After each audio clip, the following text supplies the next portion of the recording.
Այս ամբիոնից պարբերաբար անցնող 1-2 տարիներին հայտարարվում էր սիրելի ժողովուրդ եւ ձեզ էլ ասում էին, որ վերջ դուք մյուս խորհրդարանում չեք լինի, դուք բապշե չկա։ Ամենաշատը դրա մասին գիտեք ով էր հայտարարում։ Ալեն Սիմոնյան, Ալեն Սիմոնյանը ստեղ չի, Ալեն Սիմոնյանը։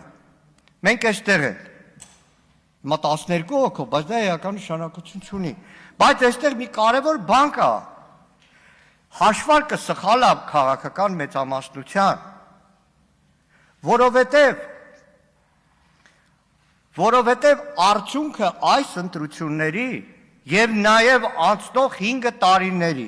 Հայաստան խմբակցության չարքաշ գործունեության, շատ հաճախ տհաճ, շատ հաճախ մաշեցնող, շատ հաճախ հոգնեցնող,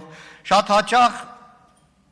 ոչ ցանկալի իրավիճակների միջով անցնելով նաև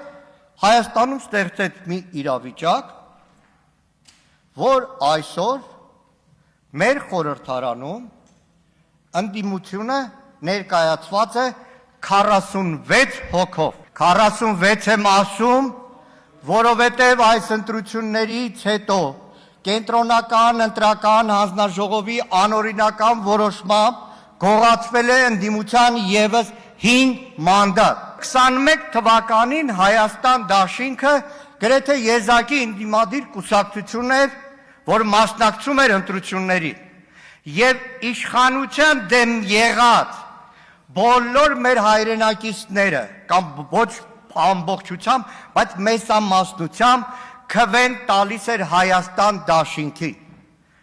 Եվ դա էր, որ 29-28 հոգանոց ֆրակցիա է։ Այս ընտրություններին մեր հետ մրցապայքարում մեր հարգելի գործընկերներ, ընդդիմադիր գործընկեր կուսակցություններն ակտիվ մասնակցեցին, զորեղ մասնակցեցին եւ այս տարիների արդյունքն էր, որ եթե 2021 թվականին իշխանության դեմ մեր հայրենակիցները տվել էին շուրջ 270,000 դեմ քվե,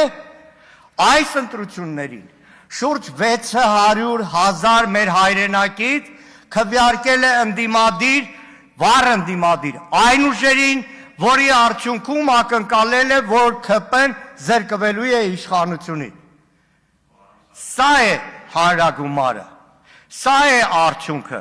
Դա մեկ օրվա աշխատանք չէր, դա 2 օրվա աշխատանք չէր, դա քաղաքական մենակ խորհրդարանի աշխատանք չէր, փողոցի պայքար չէր,